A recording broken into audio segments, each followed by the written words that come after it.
Hey, all. Welcome to ShareTreck, where science meets investments, and I'm your host, Raj. Well, friends, we have some of the most intelligent and thoughtful subscribers and viewers.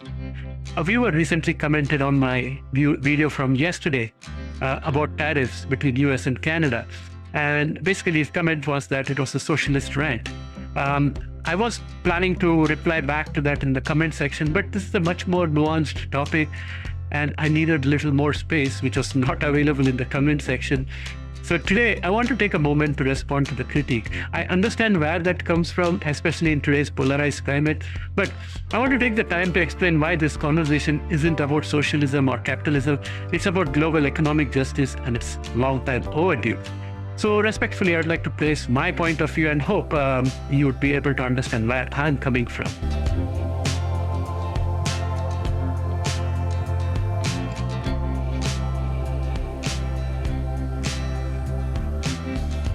I respect our viewers, their intelligence and thoughtfulness, so I will respond respectfully and with facts to support my point of view. Let's start with something basic: socialism. Socialism is a domestic economic system. It's about how a country organizes resources within its own borders, how it taxes, what it subsidizes, who owns what. Trade tariffs, on the other hand, are about international relationships. They are a country's defense mechanism, especially for vulnerable sectors of its economy. They are used by rich and poor countries alike. So, in my opinion, I was thinking that calling my commentary about tariffs a socialist rant was probably akin to calling airbags as left wing. I'm just thinking that it doesn't apply. Personally, I'm a capitalist because I invest capital in the stock market, real estate, and in commodities.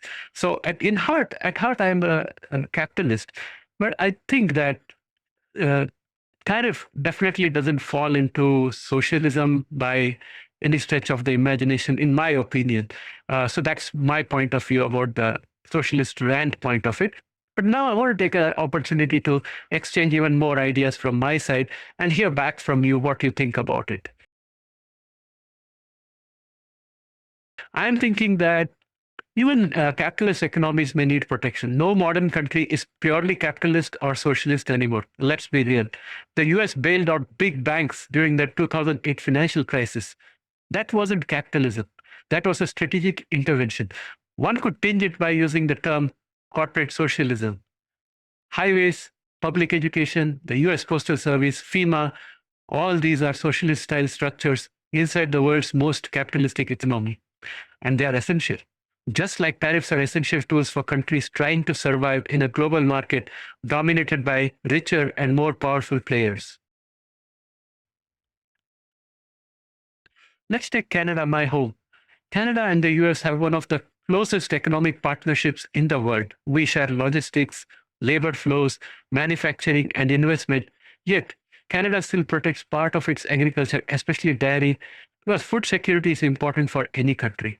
Critics argue our dairy sector is cushy, operating under quotas and protections. But here's the thing: it works. It keeps farms viable, ensures food quality, and maintains local control over food security. And yes, it can create friction with the US exporters, but Canada doesn't apologize for it. We negotiate carve outs, but even in the most advanced economies, free trade isn't religion, it's strategy. And Canada has the sovereign right to protect what it considers core to its society. So ask yourself this: if a wealthy G7 country like Canada needs to shield its farmers and sectors from foreign competition, how much more essential is that for nations like India or Nigeria or Vietnam? Because their per capita income is almost 10% of what we have in the United States. Just think about that. Now, the other country I'm familiar with is India. That's where I am from originally. Well, let's look at India, where over 45% of the population is still directly or indirectly dependent on agriculture. Many of these are marginal farmers working on small plots of land, often with razor-thin profit margins. In the last decade, many farmers committed suicide as they could not pay debts that they had taken to buy seeds and fertilizer to put on their crops, and the rain failed or something happened. They couldn't pay their debts, they lost their land, they became destitute, and they committed suicide. The present government is providing them fixed price guarantee for purchase of their produce and many other facilities and subsidies to help them survive. And the idea is that this support will help those families to educate their children and bring them into the middle class and either in the service or manufacturing sector, because a developing country develops from agriculture to manufacturing to service sector. That's how the progression goes. And India still does not have corporate agriculture. If India removes agricultural tariffs and allows low-cost American corporate farming products to hit its markets, millions of those farmers will lose their livelihoods. This isn't a theoretical debate, it's survival. These are people with no societal safety nets. They don't have social security, and there is no crop insurance, no pensions, just debt. In my opinion, the Indian government cannot afford to and will not cross that political red line and open up the agricultural sector to US, which is one of the sticking points for the US in these tariff negotiations. Removing tariffs in such a context isn't pro-trade, it is predatory. It's asking the weakest to compete with the strongest without giving them shoes for the race. This is where I turn back to the United States. America is world's largest economy, wealthiest nation, primary reserve currency, and a global military superpower. That's a whole lot of privilege. And with that privilege comes great responsibility. To ask developing countries, some with less than 10% of US per capita GDP, to open their markets fully and expose their vulnerable population to powerful multinational competitors is not just unfair, it's counterproductive. Because when these farmers collapse, when jobs disappear, when small industries are destroyed, what happens? You get waves of migration, you get border pressure, you get failed states. Protective tariffs aren't just about economics, they're about dignity, about stability, and ultimately about global order. Why Superman with all his superpowers is still humble? Strength comes with compassion and responsibility. Without it, strength becomes a dark force. I would say let's stop labeling smart economic policy as socialist just because it doesn't fit a purist ideology.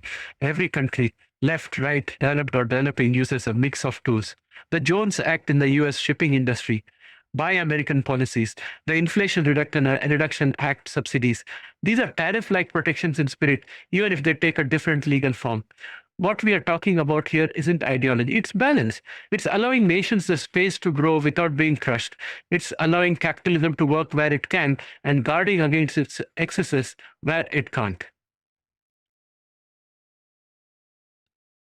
So to anyone who says that this is a socialist rant, I would say this is actually a capitalist defense of fairness.